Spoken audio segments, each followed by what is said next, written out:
Hello. So I'm going to ask the question, how creative is science? So to do that, I've got to first say, well, what is creativity? So sometimes people think creativity is this act of ultimate freedom where you do whatever you want, and the creative act is to produce something completely wild, outside of constraints, and completely free. This is not actually what you really mean. If you think of music, poetry, or film, let's take music as an example. We always have a very tightly constrained system. We've got a set of scales, we have a set of notes, and in poetry we have a whole formal set of rules. And what we do when we're creative is that we choose to act within a very severe set of constraints. The more severe the constraints are, the more creative you are.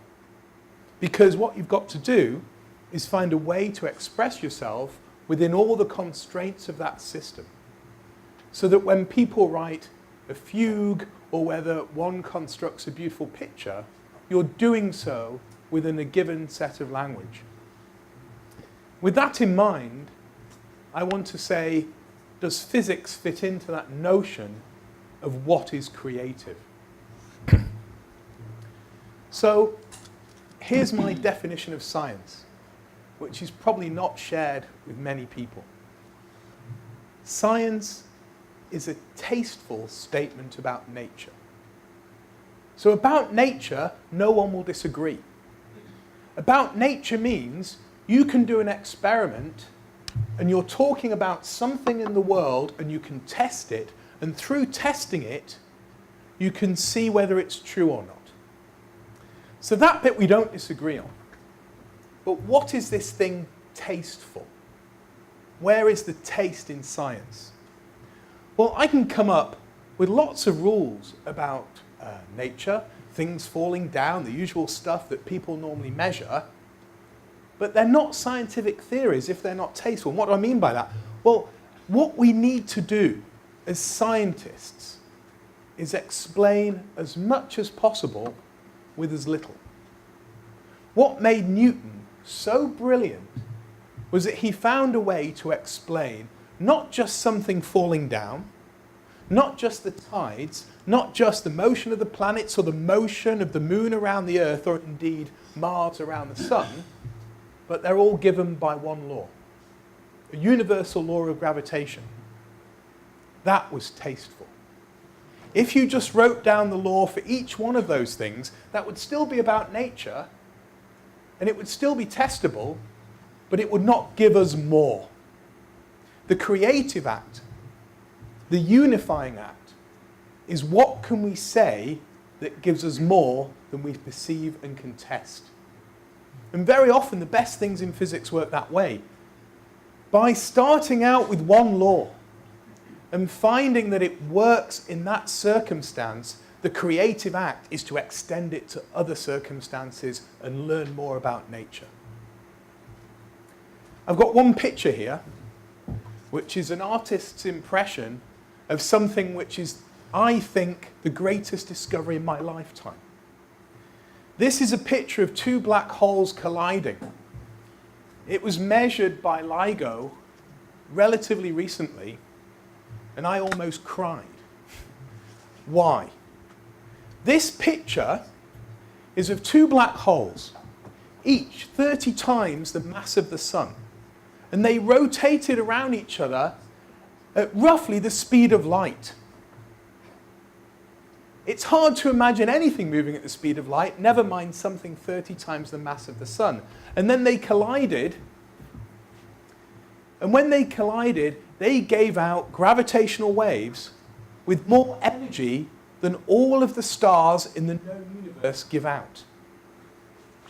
And we measured that in an experiment on Earth of something that happened hundreds of millions of light years away by something changing 1,000th the size of an atom. What's extraordinary to me is that the human mind can even envisage this. The collision of objects moving at the speed of light, creating more energy in waves than all of the light of all of the stars in the known universe. Somebody said, let the stats sink in. I think it was in our introduction. Let that sink in of what that means to us. When we talk of creativity, when we talk of taste, we talk of beauty. I love this quote from Poincaré. The scientist does not study nature because it is useful. Our industrial bosses will be disappointed in that. Studies it because we take pleasure in it. We take pleasure because it's beautiful. And this is the interesting one. What I mean is that it is the more intimate beauty which comes from the harmonious order of the parts of which only a pure intelligence can grasp. When we write down a scientific theory that describes nature, it's not enough to be pragmatic. You should feel that this is a beautiful thing. And you may say, well, why? Does nature have to be beautiful? But the great scientists who have won Nobel Prizes, who have made changes to the world that we live in and how we view the world, use this as a guiding principle. Richard Feynman, Nobel Prize winner, key inventor of quantum field theory, the parton structure of atoms, liquid helium, etc., etc., again says this thing, a guiding principle of beauty of understanding. And he says, poets say science takes away from the beauty of the stars. I've heard this. People say, I don't need to know. I look at the stars in a desert sky. It's beautiful. Why do I need to know more about it? When you think of what really the stars that you see, in this quote from Feynman, do you see more or less by knowing more? You never get anything taken away from you by knowing more. You can only gain and see the beauty of the universe. So yes, there is a precedent. There is a history of the scientists that we have saying, I will embrace beauty in the principles by which I try and understand the universe. So, why have we not all embraced beauty? Why have we not all embraced this somewhat poetic view of how science works? And here I've said, it is the pitfall of categories. And I blame our education system. Our first speaker was talking about GCSEs and so on and so forth. Education separates us artificially into the scientists, the artist, the humanitarian, the study of the humanities. I actually hate the word humanities. It's like it infers that the scientist is not human. Creativity is often found whether within the sciences shifting between different topics or people who embrace their different experiences, whether through communication with the arts or in other forms. I looked recently at the set of Nobel Prize winners, and what you see is that the prizes are dominated by people who change fields.